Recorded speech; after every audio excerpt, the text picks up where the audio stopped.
오늘도 한 마음으로 주님의 사랑을 늘 지니며 하나 되는 삶을 살아가는 저희들이 되었으면 합니다. 말세의 특징이 있죠. 바울은 말세에 일어날 일에 대해서 편지하는데 디모데후서 3장을 보면 너는 이것을 알라. 말세에 고통하는 때가 이르러. 그러니까 말세에 어려운 때가 올 것이라는 겁니다.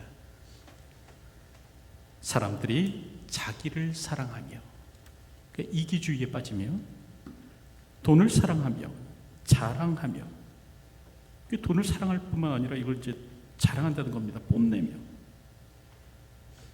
교만하며 비방하며. 여기서 비방하다라는 말은 하나님을 모독한다라는 그런 말입니다. 부모를 거역하며 감사하지 아니하며. 여러분, 이처럼 바울은 이 말세에 일어날 일 중에 하나로 무엇을 말씀하는가? 바로 감사의 부재입니다. 사람들이 감사치 않을 것이다, 그런 말을 합니다. 세상이 악해져 갈수록 무엇이 사라질 것인가? 감사가 사라질 것입니다. 그래서 성경은 우리들에게 감사할 것을 말씀하는데, 여러분, 오늘 본문을 보면 너희는 평강을 위하여 한 몸으로 부르심을 받았나니 너희는 또한 감사하는 자가 되라, 그렇게 말씀하죠. 그럴 때 여기서 이제 감사하는 자라는 말은 감사가 삶이고 습관이 된 사람을 말합니다.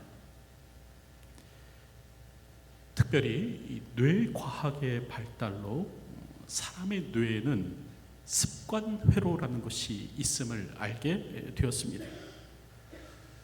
특별히 이 습관회로의 존재는 그 동물 실험을 통해서도 밝혀졌는데, 쥐에게 레버를 눌러야 사료가 나오는 방에 있도록 그렇게 한 겁니다. 그리고 나서 이제 한참이 지난 후에 다시 이제 방을 옮겨서 이번에는 레버가 없는 곳에서 사료를 주었습니다. 그리고 또 한참이 지난 후에 다시 이제 전에 있던 그 레버가 있는 방으로 옮겼는데, 이때는 이제 아무리 레버를 눌러도 사료가 나오지 않습니다. 그런데도 불구하고 이 쥐가 자꾸 무의식적으로 레버를 누르더라라는 거죠. 이미 쥐의 뇌에 습관 회로가 생겨서 같은 행동을 자꾸 이렇게 반복하게 되는 것입니다.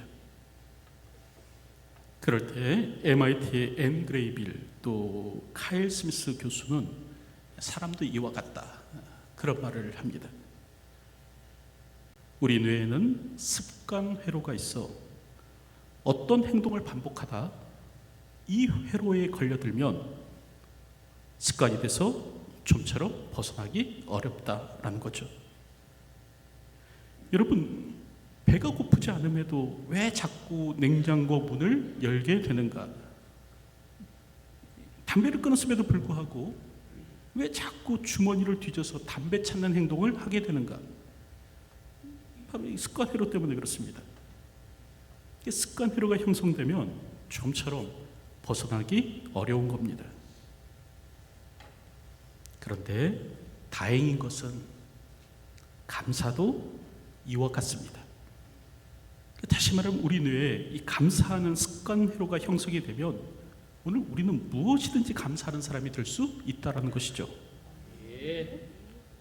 우리는 그러한 모습을 오늘 본문의 바울을 통해서도 보게 되는데, 우리가 알듯 에베소서, 빌립보서, 골로새서, 이 빌레몬서는 옥중 서신이죠. 바울이 감옥에 있을 때 쓴 편지입니다.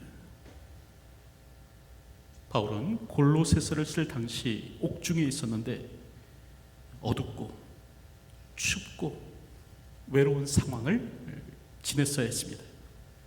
그럼에도 불구하고 이 골로새서를 보면 바울은 무엇을 말하나? 감사를 말합니다.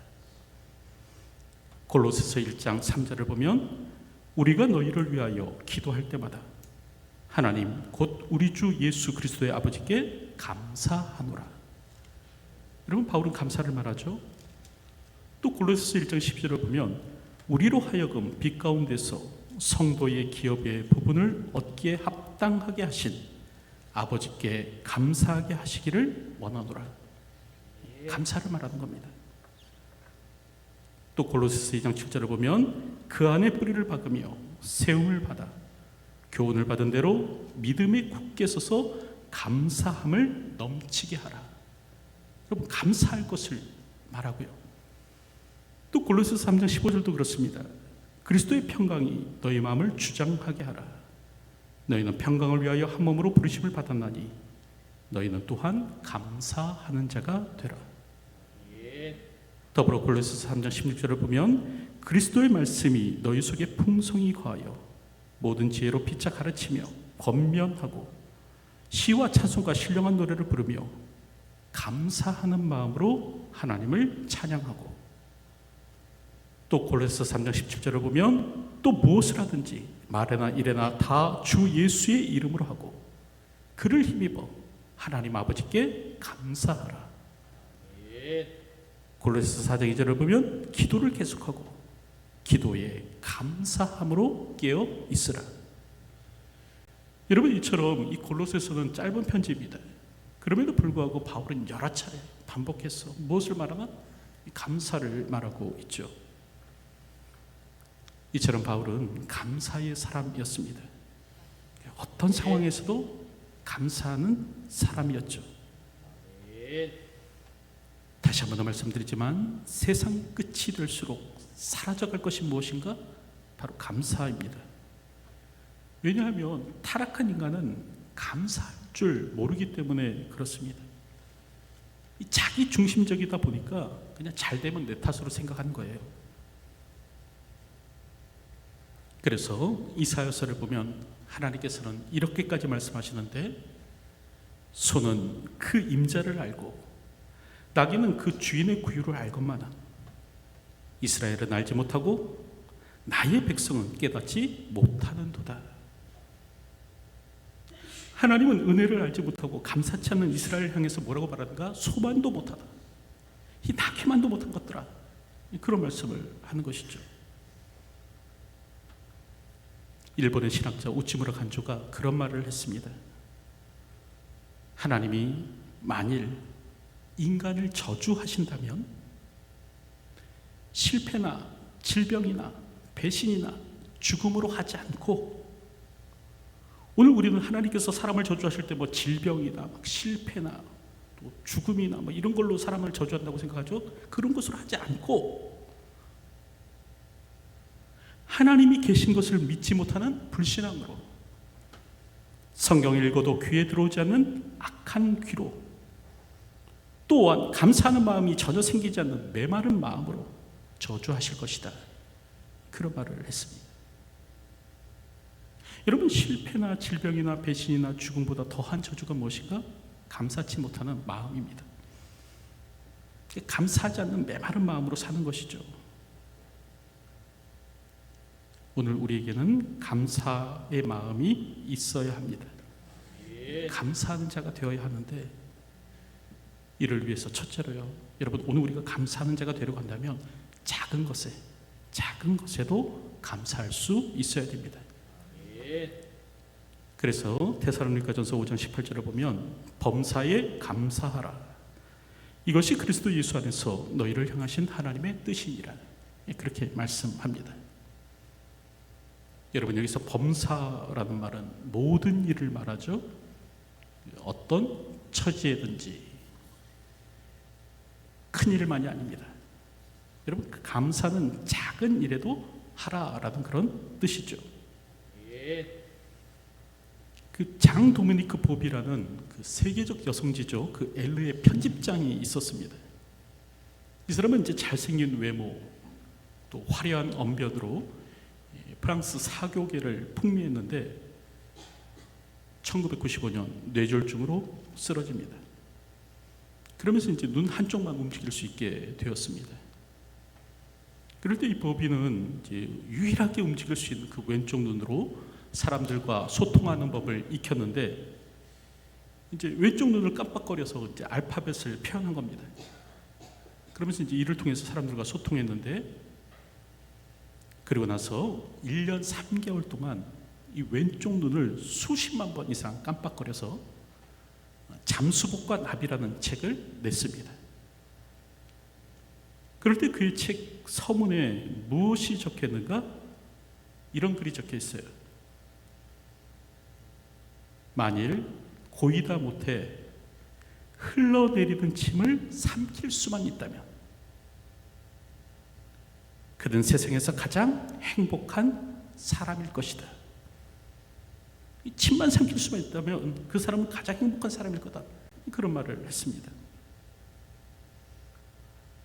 여러분, 사람의 행복은 크고 강렬한 것에서 오는 것이 아닙니다. 누가 행복함으로 살 수 있는가? 어떤 사람이 행복한가? 그 로또에 당첨된 것 같은 아주 크고 강렬한 경험을 한 사람, 이 사람이 행복한 것이 아니라는 거예요. 물론 로또에 당첨되면 얼마간 그 행복 지수가 올라갑니다. 하지만 영원히 행복할 것인가? 그렇지는 않습니다. 이 로또에 당첨된 것 같은 아주 강렬한 자극을 경험하면 이 사람은 이후로부터 이제 평생 행복하게 살아갈 것인가? 그렇지 않죠. 짧은 시간 행복은 있겠지만 행복 지수는 곧 제자리로 돌아옵니다. 그래서 늘 행복한 사람은 그 로또와 같은 아주 크고 그 강렬한 그런 자극을 경험한 사람이 아니라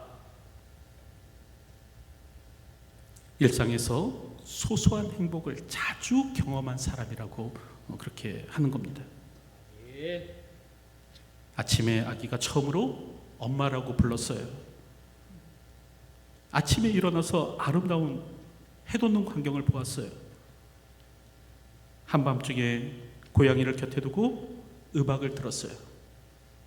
여러분, 이런 일상의 이 소소로운 행복, 이 소소로운 행복을 자주 경험한 사람이 결국 행복하게 살더라라는 거죠. 그래서 학자들은 행복은 기쁨의 강도가 아니라 빈도다라고 말을 합니다. 행복은 인생의 큰 성취나 극적인 사건에 있는 것이 아니라 일상 속에서 느끼는 작은 순간에 있다라는 것이죠. 그런데 이는 감사도 그러합니다. 여러분, 우리는 막 크고 강렬한 것으로 인한 감사, 그 감사할 거리를 기대하는데, 여러분, 감사하는 자가 되는 방법은 그게 아닙니다. 하나님께서 내게 막 크고 강렬한 것으로 감사케 하실 때 내가 감사하는 자가 되는 것이 아니라 일상의 작은 것에 감사할 수 있어야 하는 것이죠. 아침에 따스한 햇볕이 내리쬐요. 기분이 상쾌해졌어요. 감사합니다. 오늘 처음 아기가 뒤집기를 했습니다. 감사합니다. 길가에 노랗게 핀 국화가 너무나 아름다워요. 감사합니다. 비가 내려 건조한 땅이 촉촉하게 됐네요. 감사합니다. 여러분, 오늘 우리는 일상의 이런 작은 것에 감사할 때 감사하는 자가 될 수 있는 것이죠. 이게 바로 범사에 감사하는 삶입니다. 우리가 알듯 스펄전 목사님은 그런 유명한 말씀을 했죠. 한 자루의 촛불로 인하여 감사하는 자에게는 별빛을 주시고, 별빛을 인하여 감사하는 자에게는 달빛을 주시고, 달빛을 인하여 감사하는 자에게는 햇빛을 주시고, 햇빛을 인하여 감사하는 자에게는 햇빛도 필요 없는 천국을 주신다. 한 자루의 촛불에도 감사할 수 있는 분이 되시기 바랍니다. 밤 하늘의 별빛에도 감사할 수 있는 분들이 되시기 바랍니다. 그러면 하나님께서는요, 우리의 감사의 지경을 더욱 넓혀 주실 것입니다.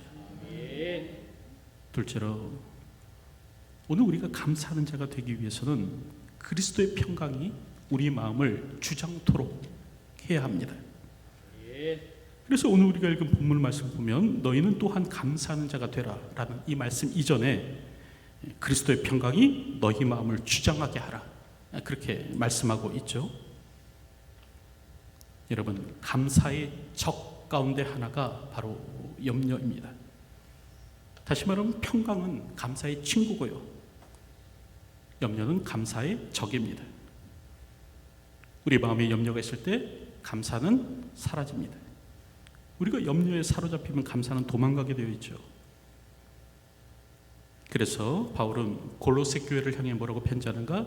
그리스도의 평강이 너희 마음을 주장하게 하라, 그렇게 편지합니다. 그리스도의 평강이 우리 마음을 주장할 때 우리는 감사할 수 있습니다. 그러므로 오늘 우리는 첫째로요, 우리는 하나님의 아버지 되심을 확신해야 합니다. 우리 마음에 평강이 임하려면 하나님이 나의 아버지다라는 이런 확신이 있어야 된다는 것이죠. 여러분, 마태복음 6장 26절을 보면 너희는 이것들보다 귀하지 아니하냐, 주님은 말씀하십니다. 다시 말하면 공중의 새보다 들의 배꼽보다 너희가 더 귀하다라는 거예요. 그러므로 주님은 염려하지 말라고 하십니다. 오늘 있다가 내일 아궁에 던져지는 들불도 하나님이 이렇게 입히시거든. 하물며 너일까 보냐, 믿음이 작은 자들아. 하나님이 우리의 아버지 되십니다. 그리고 그 아버지가 우리를 지키십니다. 그 아버지가 우리를 먹이실 것이고 그 아버지가 우리를 입혀주실 것입니다. 그러므로 우리는 내일을 위해서 염려하지 말아야 되죠. 더불어 기도해야 합니다. 여러분, 빌립보서 4장 6절 말씀을 보면 아무것도 염려하지 말고 다만 모든 일에 기도와 간구로 너희 구할 것을 감사함으로 하나님께 아뢰라 라고 그렇게 말씀하죠. 염려와 기도는 서로 상극입니다. 염려가 자리하는 곳에는 기도가 없고 기도하는 곳에는 염려가 사라지게 되는 것이죠. 염려 대신에 우리가 해야 할 일은 기도입니다. 그러니까 기도하기 전에 막 미리부터 염려해서는 안 되는 거죠. 그리고 기도하면 어떤 일이 일어나는가? 빌립보서 4장 7절 그 다음 구절을 보면 그리하면, 다시 말하면 아무것도 염려하지 말고 다만 모든 일에 기도와 간구로 하나님 앞에 아뢰면, 감사함으로 하나님 앞에 아뢰면, 그리하면 모든 지각에 뛰어난 하나님의 평강이 그리스도 예수 안에서 너희 마음과 생각을 지키시리라. 그렇게 말씀합니다. 우리 지각에, 모든 지각에 뛰어난, 사람으로서는 감히 상상할 수도 없는 그런 하나님의 평강이 우리의 마음을 주정하게 된다. 기도하면 그 하나님의 평강이 우리 마음을 주정하게 된다. 그렇게 말씀하는 거죠. 그러므로 염려하기에 앞서 우리는 기도해야 합니다. 그러면 하나님의 평강이 우리의 마음을 주장할 것이고 우리는 감사의 사람이 되게 될 것입니다. 셋째로, 오늘 우리가 감사의 사람이 되려고 한다면 여러분, 지금 즉시 감사를 결단하고 또한 실천해야 합니다. 다시 말하면 이 감사하는 것을 갖다 뒤로 늦추거나 미뤄서는 안 된다라는 것이죠. 우리가 알듯 감사는 환경에서 나오는 것이 아닙니다. 아무리 좋은 환경 속에 살아도 불평하게 되는 것이 인간입니다. 아무런 노력 없이, 아무런 수고 없이 하늘에서 만나가 내림에도 불구하고 이 하늘에서 내린 이 만나에 대해서도 불평하여 살아가는 것이 인간이죠. 여러분, 좋은 환경이 우리를 감사케 할 것인가? 그렇지 않습니다. 환경 때문에 감사할 수 있다면 여러분, 광야를 헤맬 때 다윗은 전혀 감사합니다라고 말할 수 없었어야 했습니다. 하지만 시편을 보면요, 바울은 광야를 지나면서도 하나님을 향해 감사하죠. 또한 다니엘도 마찬가지입니다. 다니엘이 사자굴에 던져지게 될 때 다니엘은 하나님을 향해서 감사할 수 없었어야 합니다. 그런데 다니엘은 예루살렘으로 향하여 난 창문을 열고 하나님을 향해서 감사했다라고 성경은 말씀합니다. 다시 말하면 감사는 환경에서 나오는 것이 아니라는 거예요. 감사는 우리의 생각과 태도에서 나옵니다. 그러므로 오늘 우리는 어떤 상황 속에서도 감사할 수 있고, 그렇기 때문에 우리는 감사를 미뤄서는 안 된다는 거죠. 한 번은 그 코리템 여사가 그 수용소의 그 더러운 침대와 또 그 벼룩으로 인해서 참 고생이 많았다고 합니다. 그러다 보니까 이제 하나님을 향해서 원망도 했는데 어느 날부터인가 문득 깨달아지는 것이 있는 겁니다. 그게 뭐냐면 그 무자비한 그 간수들이 자기들이 그 자고 있는 그 막사 주위에는 막상 잘 다가오지 않더라는 거예요. 왜 그랬나 살펴보니까 이 막사에 다가오면 이 벼룩이 옮길까봐 이 간수들이 찾아오지 않는 겁니다. 이로 인해서 코르텐붐 여사와 그의 동료들은 마음껏 하나님 앞에 예배하며 찬양할 수 있었고, 결국 이로 인해서 그러니까 사람의 피를 빠는 이 벼룩으로 인해서 하나님 앞에 감사했다라는 것이죠. 여러분, 사람을 물어제끼는 이 벼룩도 감사의 제목이 될 수 있는 겁니다. 그러므로 오늘 우리는 감사하기로 결단해야 합니다. 그리고 즉시 실행에 옮겨야 하죠. 평범한 사람과 성공한 사람의 차이는 지식이 아니라 실천에 있다고 합니다. 그리고 이제 성공한 기업과 그렇지 못한 기업의 차이는 전략이 아니라 실행에 있다는 겁니다. 감사하기로 결단하셨다면 이제 즉시 실천해야 합니다. 여러분, 노트를 하나 정하시고 잠자리에 들기 전에 감사한 것들을 한번 적어보시기 바랍니다. 한 가지, 두 가지, 세 가지 적어보십시오. 물론 이제 감사한 것이 생각나지 않는 날도 있을 거예요. 그러면 기름 짜듯 막 머리를 쥐어짜서라도 적어봐야 합니다. 그런데 처음에는 어렵지만요, 점점 이렇게 되면 감사가 쉬워지고 깊어지게 되더라는 거예요. 그리고 감사할 제목이 막 많아지는 것을 느끼시게 될 겁니다. 내년 추수감사절에는 여러분, 그리고 그 감사 노트를 가지고 와서 하나님 앞에 드려보시기 바랍니다. 그러니까 다시 말하면 이 앞에 강단을 우리가 과일로만 장식하는데, 여러분, 내년 추수감사주일은 과일만이 아니라 우리가 1년 동안 하나님 앞에 감사한 것을 적은 그 감사 노트를 가지고 이 강단을 좀 장식할 수 있었으면 좋겠습니다. 여러분, 그게 무엇보다도 하나님께서 기뻐하실 예물이 될 것입니다. 어느 주일 아침에 그 신앙심 깊은 성도 한 분께서 이제 주일 예배 맨 앞줄에 앉아 계셨습니다. 그때 이제 목사님께서 설교하셨는데 잘못한 것이 있으면 이제 당장 고쳐라, 그런 식의 설교를 하셨대요. 그랬더니 이분이 갑자기 신발 한 짝을 벗으시더랍니다.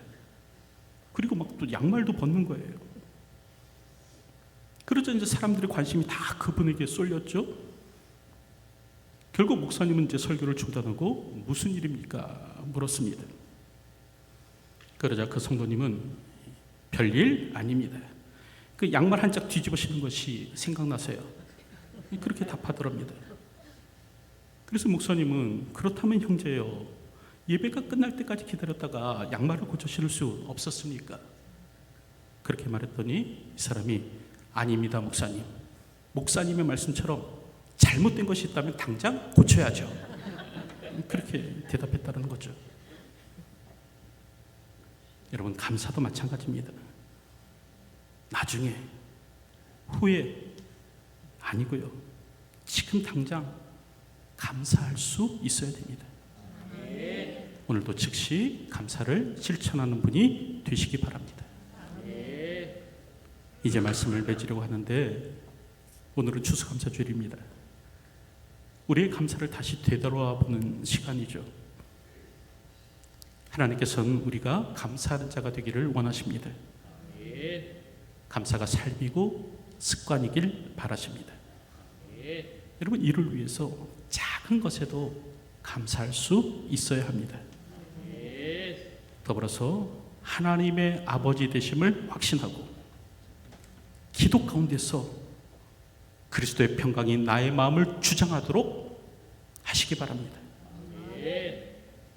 그리고 지금 즉시 감사를 결단하고 실천하는 삶을 살아가십시오. 그러면 하나님께서는 우리의 감사로 인해서 영광을 받으실 것입니다. 오늘도 이런 삶을 살아가는 저와 여러분들이 되시기를 주님의 이름으로 축원드립니다. 기도하겠습니다. 오늘도 감사하는 자가 되기를 소원합니다. 때가 악하여져 갈수록 감사가 사라져가는 이 세상을 살지라도 오늘도 하나님 앞에 감사함으로 주어진 삶을 살아가는 저희가 되게 하여 주시옵소서. 우리의 감사가 더욱더 깊어지게 하시고 우리의 감사가 더욱더 많아지게 하여 주시기를 소원합니다. 이를 위해 작은 것에도 감사할 수 있는 저희가 되게 하여 주시옵소서. 하나님의 아버지 되심에 대한 확신과 기도 가운데 그리스도의 평강이 우리의 마음을 주장케 하여 주시옵소서. 그리고 지금 감사를 결단하고 즉시 감사를 실천하는 삶을 사는 저희가 되게 하여 주시옵소서. 오늘도 이 땅을 살아갈 때 감사로 하나님을 영화롭게 하는 저희의 삶 되게 하여 주시옵소서. 예수님의 이름으로 기도하옵나이다. 아멘.